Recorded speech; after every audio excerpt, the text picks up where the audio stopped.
मेरे परिवारजनों, हमारे शास्त्रों में कहा गया है, जीवेषु करुणा चापि मैत्री तेषु विधीयताम। अर्थात जीवों पर करुणा कीजिए और उन्हें अपना मित्र बनाइए। हमारे तो ज्यादातर देवी देवताओं की सवारी ही पशु पक्षी हैं।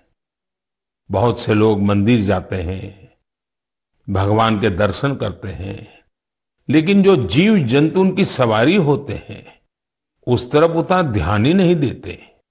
ये जीव जंतु हमारी आस्था के केंद्र में तो रहने ही चाहिए। हमें इनका हर संभव संरक्षण भी करना चाहिए। बीते कुछ वर्षों में देश में शेर, बाघ, तेंदुआ और हाथियों की संख्या में उत्साहवर्धक बढ़ोतरी देखी गई है। कई और प्रयास भी निरंतर जारी है ताकि इस धरती पर रह रहे दूसरे जीव जंतुओं को बचाया जा सके। ऐसा ही एक अनोखा प्रयास राजस्थान के पुष्कर में भी किया जा रहा है। यहां सुखदेव भट्ट जी और उनकी टीम मिलकर वन्य जीवों को बचाने में जुटे हैं। और जानते हैं उनकी टीम का नाम क्या है? उनकी टीम का नाम है कोबरा।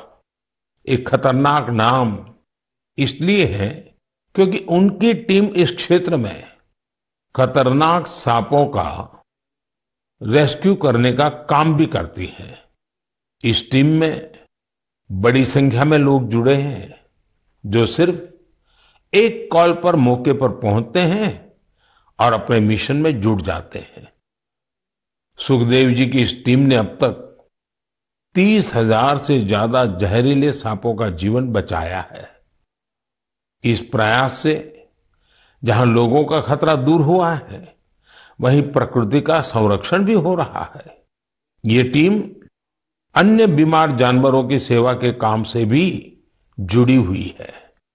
साथियों, तमिलनाडु के चेन्नई में auto driver M Rajendra Prasad ji भी एक अनोखा काम कर रहे हैं। वो पिछले 25-30 साल से कबूतरों की सेवा के काम में जुटे हैं। खुद उनके घर में 200 से ज्यादा कबूतर है। वहीं इन पक्षियों के भोजन, पानी, स्वास्थ्य जैसी हर जरूरत का पूरा ध्यान रखते हैं। इस पर उनका काफी पैसा भी खर्च होता है, लेकिन वो अपने काम में डटे हुए हैं। साथियों, लोगों को नेक नियत से ऐसा काम करते देखकर वाकई बहुत सुकून मिलता है, काफी खुशी होती है। अगर आपको भी ऐसे ही कुछ अनूठे प्रयासों के बारे में जानकारी मिले तो उन्हें जरूर शेयर कीजिए। मेरे प्यारे परिवारजनों, आजादी का ये अमृतकाल देश के लिए हर नागरिक का कर्तव्य काल भी है। अपने कर्तव्य निभाते हुए ही हम अपने लक्ष्यों को पा सकते हैं, अपनी मंजिल तक पहुंच सकते हैं। कर्तव्य की भावना हम सभी को एक सूत्र में पिरोती है। यूपी के संभल में देश ने कर्तव्य भावना की एक ऐसी मिसाल देखी है जिसे मैं आपसे भी शेयर करना चाहता हूं। आप सोचिए, 70 से ज्यादा गांव हो, हजारों की आबादी हो और सभी लोग मिलकर एक लक्ष्य, एक ध्येय की प्राप्ति के लिए साथ आ जाए, जुट जाए। ऐसा कम ही होता है, लेकिन संभल के लोगों ने ये करके दिखाया। इन लोगों ने मिलकर जन भागीदारी और सामूहिकता की बहुत ही शानदार मिसाल कायम की है। दरअसल इस क्षेत्र में दशकों पहले सोत नाम की एक नदी हुआ करती थी। अमरोहा से शुरू होकर संभल होते हुए बदायूं तक बहने वाली ये नदी एक समय इस क्षेत्र में जीवनदायिनी के रूप में जानी जाती थी। इस नदी में अनवरत जल प्रवाहित होता था, जो यहाँ के किसानों के लिए खेती का मुख्य आधार था। समय के साथ नदी का प्रवाह कम हुआ। नदी जिन रास्तों से बहती थी वहां अतिक्रमण हो गया और ये नदी विलुप्त हो गई। नदी को मां मानने वाले हमारे देश में संभल के लोगों ने इस सोत नदी को भी पुनर्जीवित करने का संकल्प ले लिया। पिछले साल दिसंबर में सोत नदी के कायाकल्प का काम 70 से ज्यादा ग्राम पंचायतों ने मिलकर शुरू किया। ग्राम पंचायतों के लोगों ने सरकारी विभागों को भी अपने साथ लिया। आपको ये जानकर खुशी होगी कि साल के पहले 6 महीने में ही ये लोग नदी के 100 किलोमीटर से ज्यादा रास्ते का पुनरुद्धार कर चुके थे। जब बारिश का मौसम शुरू हुआ तो यहाँ के लोगों की मेहनत रंग लाई और सोत नदी पानी से लबालब भर गई। यहाँ के किसानों के लिए खुशी का एक बड़ा मौका बनकर आया है। लोगों ने नदी के किनारे बांस के 10,000 से भी अधिक पौधे भी लगाए हैं ताकि इसके किनारे पूरी तरह सुरक्षित रहें। नदी के पानी में 30,000 से अधिक गंबूसिया मछलियों को भी छोड़ा गया है ताकि मच्छर न पनपे।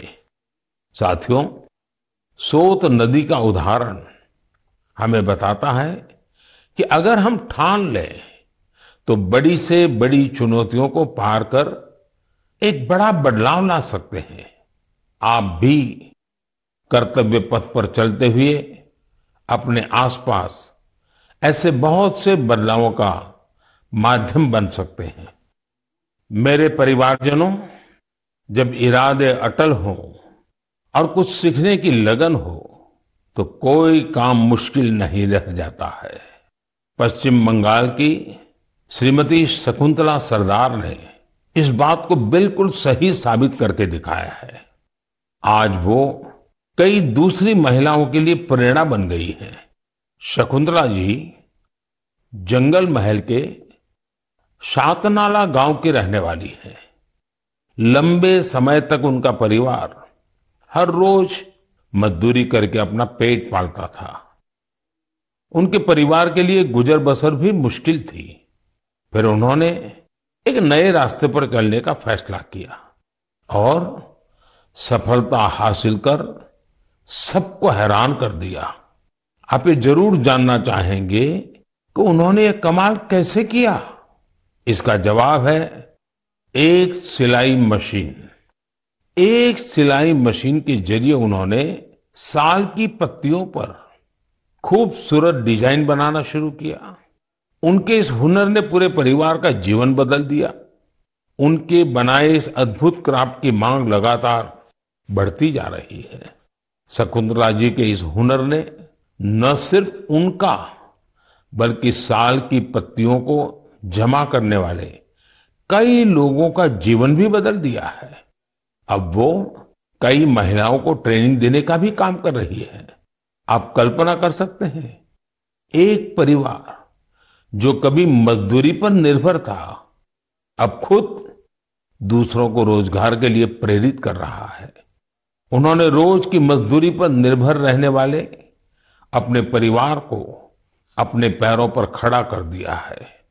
इससे उनके परिवार को अन्य चीजों पर भी फोकस करने का अवसर मिला है। एक बात और हुई है, जैसे ही शकुंतला जी की स्थिति कुछ ठीक हुई, उन्होंने बचत करना भी शुरू कर दिया है। अब वो जीवन बीमा योजनाओं में निवेश करने लगी है ताकि उनके बच्चों का भविष्य भी उज्जवल हो। शकुंतला जी के जज्बे के लिए उनकी जितनी सराहना की जाए वो कम है। भारत के लोग ऐसी ही प्रतिभा से भरे होते हैं। आप उन्हें अवसर दीजिए और देखिए वे क्या क्या कमाल कर दिखाते हैं। मेरे परिवारजनों, दिल्ली में G20 समिट के दौरान उस दृश्य को भला कौन भूल सकता है जब कई वर्ल्ड लीडर्स बापू को श्रद्धा सुमन अर्पित करने एक साथ राजघाट पहुंचे। यह इस बात का एक बड़ा प्रमाण है कि दुनिया भर में बापू के विचार आज भी कितने प्रासंगिक है। मुझे इस बात की भी खुशी है कि गांधी जयंती को लेकर पूरे देश में स्वच्छता से संबंधित बहुत सारे कार्यक्रमों का प्लान किया गया है। केंद्र सरकार के सभी कार्यालयों में स्वच्छता ही सेवा अभियान काफी जोर शोर से जारी है। इंडियन स्वच्छता लीग में भी काफी अच्छी भागीदारी देखी जा रही है। आज मैं मन की बात के माध्यम से सभी देशवासियों से एक आग्रह भी करना चाहता हूं। 1 अक्टूबर यानी रविवार को सुबह 10 बजे स्वच्छता पर एक बड़ा आयोजन होने जा रहा है। आप भी अपना वक्त निकालकर स्वच्छता से जुड़े इस अभियान में अपना हाथ बटाएं। आप अपनी गली, आस पड़ोस, पार्क, नदी, सरोवर या फिर किसी दूसरे सार्वजनिक स्थल पर इस स्वच्छता अभियान से जुड़ सकते हैं। और जहां जहां अमृत सरोवर बने हैं वहां तो स्वच्छता अवश्य करनी है। स्वच्छता की ये कार्यांजलि ही गांधी जी को सच्ची श्रद्धांजलि होगी।